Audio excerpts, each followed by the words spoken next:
नमस्कार दोस्तों, OCN network में आपका स्वागत है।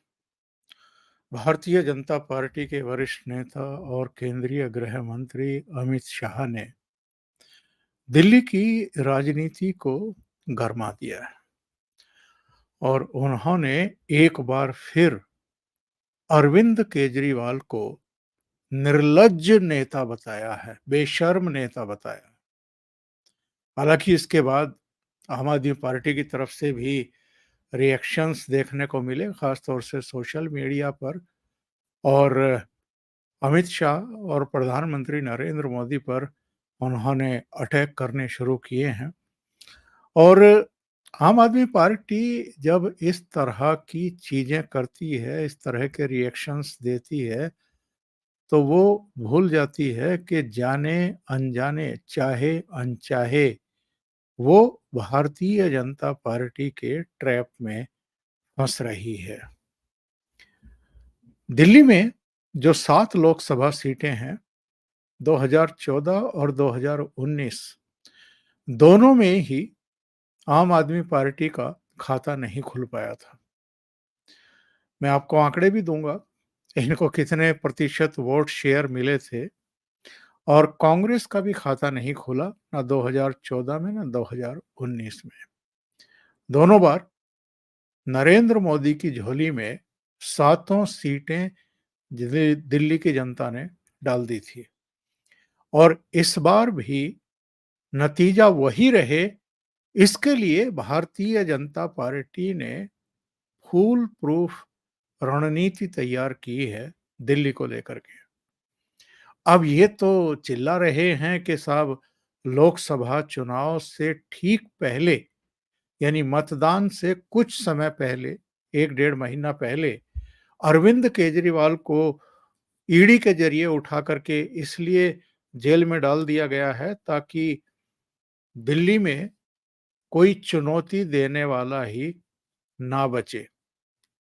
हालांकि अरविंद केजरीवाल की पत्नी सुनीता केजरीवाल तो स्टार प्रचारक बना ही दी गई हैं और वो तो रोड शो वगैरह कर ही रही हैं। महाबल मिश्रा के लिए कर चुकी, कुलदीप के लिए कर चुकी, उधर गुजरात में भी वो चुनाव प्रचार कर आई हैं। पर भारतीय जनता पार्टी ने क्या काम किया है? जो पिछली बार यानी 2019 में उनके 7 एमपी जीत करके आए थे, उनमें से मनोज तिवारी को छोड़ करके बाकी 6 को चेंज कर दिया गया है। अब नई दिल्ली से बांसुरी स्वराज, जो सुषमा स्वराज की बेटी हैं, उनको उतार दिया गया मैदान में। चांदनी चौक से इस बार प्रवीण खंडेलवाल को ले आए, पूर्वी दिल्ली से हर्ष मल्होत्रा को ले आए।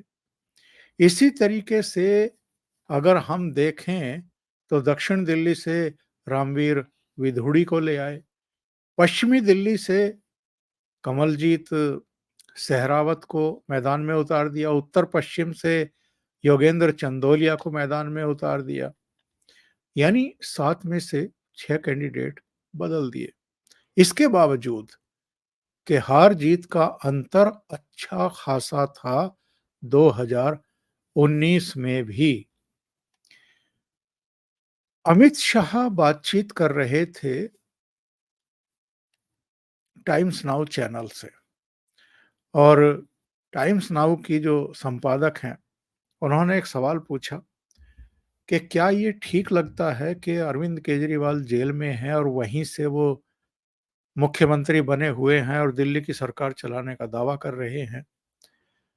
तो अमित शाह ने क्या टिप्पणी की है, पहले तो जरा वो सुन लेते हैं और इसके बाद इस पर भी बात करते हैं कि आम आदमी पार्टी और कांग्रेस चूंकि मिलकर के चुनाव लड़ रही हैं दिल्ली में, तो भारतीय जनता पार्टी ने किस तरीके से व्यवस्थाएं की हैं और इनको 2014 और 2019 की तरह परास्त करने की रणनीति किस तरह की है।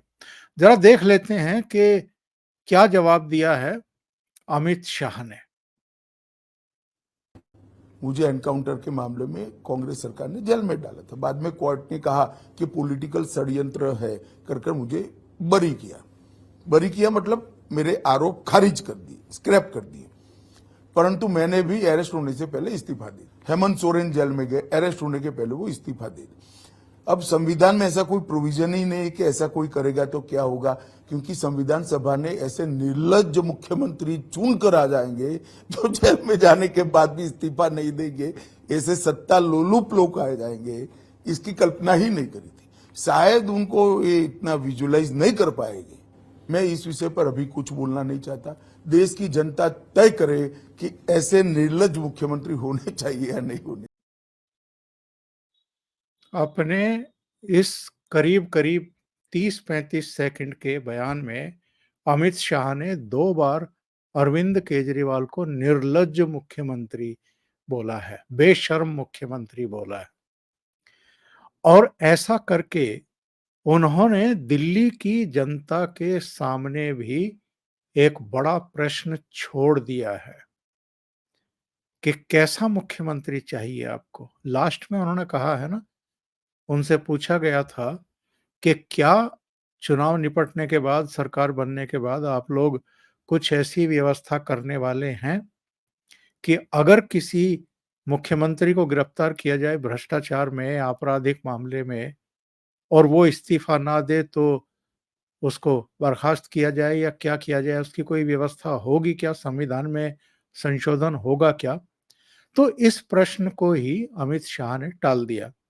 उन्होंने कहा कि मैं जानता हूं कि मीडिया कैसे काम करता है, तो मैं इस ट्रैप में तो नहीं फंसूंगा। ये तो मैं नहीं बताऊंगा कि हम क्या करेंगे, क्या नहीं करेंगे, पर देश की जनता को ये सोचना समझना पड़ेगा कि ऐसे निर्लज्ज मुख्यमंत्री जो गिरफ्तार कर लिए जाएं और जेल में बैठ कर के भी वो इस्तीफा ना दें, क्या ऐसे लोगों को मुख्यमंत्री चुना जाए? तो दिल्ली की जनता के सामने एक तरीके से भारतीय जनता पार्टी के शीर्ष नेतृत्व ने एक सवाल छोड़ दिया है। अब आते हैं इस बात पर कि कांग्रेस पार्टी 3 सीटों पर लड़ रही है। इनमें एक चांदनी चौक की सीट है जहां से जेपी अग्रवाल खड़े हुए हैं। एक उत्तर पूर्वी सीट है, मनोज तिवारी के खिलाफ कन्हैया कुमार खड़े हुए हैं। और एक सीट है आपकी उत्तर पश्चिम की, जहां से उदित राज को खड़ा किया गया है। और इन 3 में से जेपी अग्रवाल को छोड़ दें, वो तो सीनियर नेता हैं, उन्हें 80 साल की उम्र है, उनका सब सम्मान करते हैं। पर कन्हैया कुमार को बिहार से ला करके दिल्ली में लड़ाया गया। इसी तरीके से उदित राज को योगेंद्र चंदोलिया के खिलाफ मैदान में उतार दिया गया। इसको लेकर के कांग्रेस में बगावत हो चुकी है। और आप जानते हैं कि अमरिंदर सिंह लवली, जो इनके प्रदेश अध्यक्ष थे, अरविंदर ने न केवल प्रदेश अध्यक्ष पद छोड़ा, बल्कि उनके साथ कई दूसरे नेताओं ने भी अपने पद छोड़ दिए। और सैटरडे को ये लोग शामिल हो गए भारतीय जनता पार्टी में। अमरिंदर सिंह लवली भी, राजकुमार चौहान भी, इसके अलावा भी कुल मिलाकर के 5 नेता, नसीब सिंह समेत 5 नेता जो हैं, वो भारतीय जनता पार्टी में शामिल हुए। क्या कहा है उन्होंने शामिल होने के बाद, वो यहाँ पर दिया गया है। उन्होंने कहा है कि मुझे कांग्रेस पार्टी के अध्यक्ष पद से इस्तीफा दिए 1 हफ्ता हो गया, लेकिन हमारी किसी बात पर कांग्रेस ने गौर नहीं किया। उल्टा मुझ पर आरोप प्रत्यारोप लगने लगे। फिर हम लोगों ने फैसला किया कि हम घर में नहीं बैठना है हमें, और हमें भारतीय जनता पार्टी में शामिल होकर के सक्रिय भूमिका निभानी है।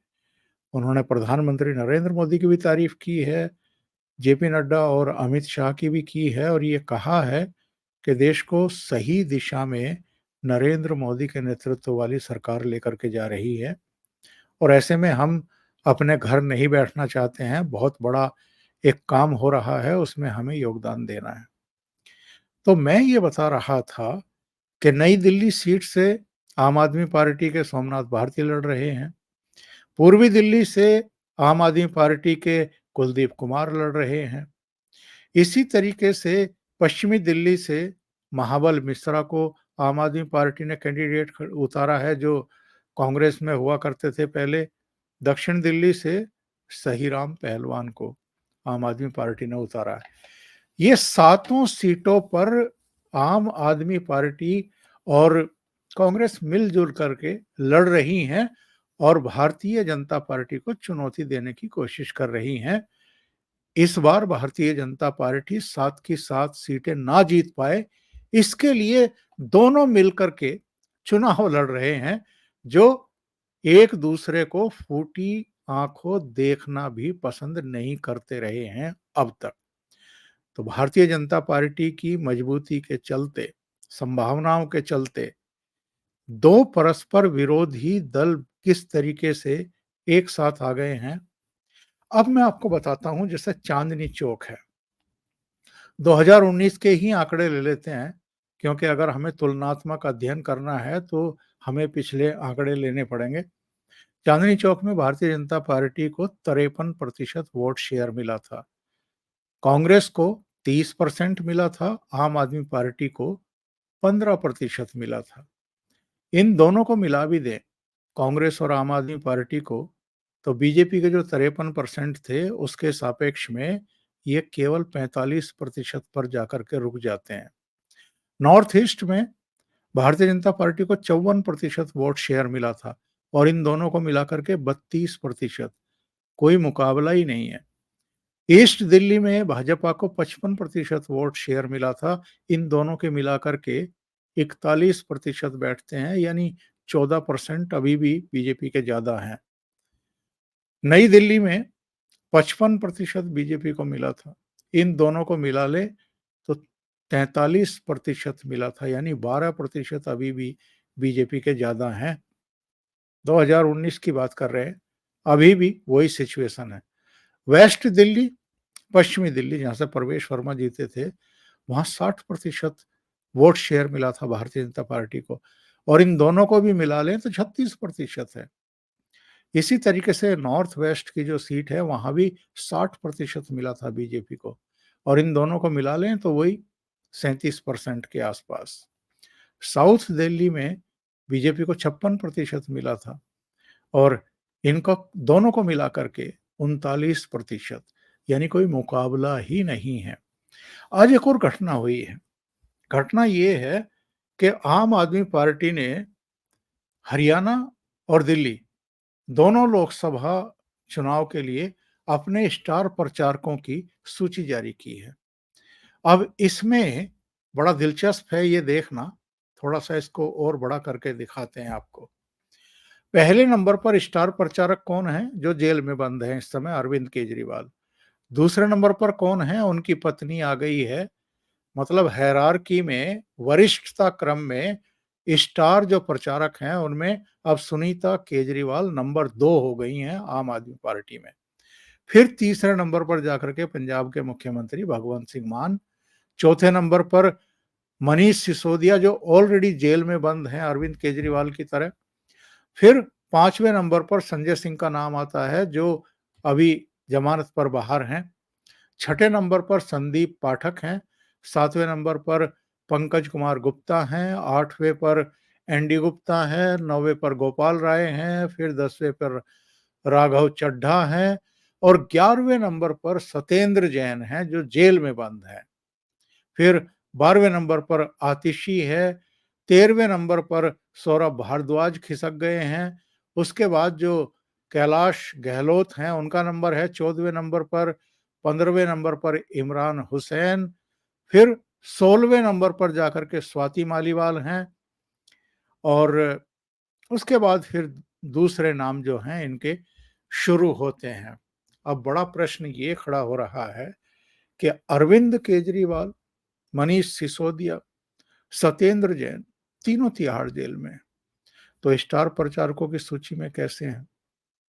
तो उसका जवाब ये है कि इन लोगों को ये उम्मीद है कि 25 मई को दिल्ली में मतदान होना है। उससे पहले इनमें से किसी को तो कम से कम जमानत मिल जाएगी। जमानत के लिए मनीष सिसोदिया भी अदालतों के चक्कर काट रहे हैं और सुप्रीम कोर्ट में तो कह दिया गया अभी 2 दिन पहले कि साहब 7 मई को जो अगली सुनवाई होगी तो हम अंतरिम जमानत देने के बारे में विचार करेंगे अरविंद केजरीवाल को चुनाव के लिए। और इसको लेकर के तमाम सवाल खड़े होने शुरू हो चुके हैं और सवाल खड़े होने भी चाहिए। अगर कोई अपराधी है और गंभीर अपराध उसने किया है, तो क्या हमारे देश की अदालतें अब उनको चुनाव प्रचार करने की छूट देंगी? ये बहुत बड़ा प्रश्न है और ये सवाल पूछा जाना चाहिए। लेकिन अरविंद केजरीवाल को, मनीष सिसोदिया को, सत्येंद्र जैन जैसे जो अलग-अलग आरोपों में बंद हैं, उनको कुछ तो उम्मीद रही होगी, जिस वजह से स्टार प्रचारकों की सूची में इन सब के नाम हैं। ये देखना मेरे लिए और आप जैसे लोगों के लिए भी दिलचस्प होगा कि जब पंजाब के लिए स्टार प्रचारकों की सूची जारी की जाएगी, तो उसमें किन-किन के नाम होंगे।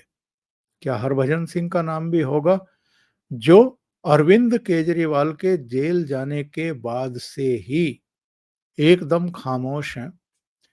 वो राज्यसभा में भेजे गए थे आम आदमी पार्टी की तरफ से और उन्होंने एक भी ट्वीट अरविंद केजरीवाल के पक्ष में नहीं आज तक जारी किया है। बताते हैं बीच में संदीप पाठक और कुछ दूसरे लोगों ने कोशिश की थी कि जितने भी राज्यसभा में भेजे गए सांसद हैं, कुल मिलाकर के 10 हैं, जिनमें से 2 तो उस समय बाहर थे। स्वाति मालीवाल अमेरिका में थी कि जी मेरी बहन बीमार है और राघव चड्ढा आप जानते हैं कि लंदन में वो लगातार ये कह रहे हैं कि मेरी आँख का ऑपरेशन होना है या आँख में कोई प्रॉब्लम है इसलिए मैं लंदन में हूँ। तो वो बाकी के जो मेंबर ऑफ पार्लियामेंट थे, उनमें से केवल 4 ही सुनीता केजरीवाल के घर गए थे एकजुटता प्रदर्शित करने के लिए और बाकी नहीं गए, जिनमें पूर्व क्रिकेटर हरभजन सिंह भी शामिल हैं। तो पंजाब के लिए पंजाब में 1 जून को मतदान होना है। तो पंजाब के लिए जब स्टार प्रचारकों की सूची जारी होगी तो वो रहेंगे या नहीं रहेंगे उस सूची में, ये भी देखना बड़ा दिलचस्प होगा। अभी के लिए इतना ही। बहुत-बहुत धन्यवाद। अगर आपको ये चैनल और इसके कंटेंट पसंद आ रहे हैं, तो लाइक करें, कमेंट करें, वीडियो को शेयर भी करें। अभी तक अगर आपने ये चैनल सब्सक्राइब नहीं किया है, तो सब्सक्राइब कर लें और साथ में लगे बेल आइकॉन को दबा दें, ताकि आगे आने वाले वीडियो और उनके नोटिफ़िकेशन आप तक पहुँचते रहें। बहुत-बहुत धन्यवाद। नमस्कार।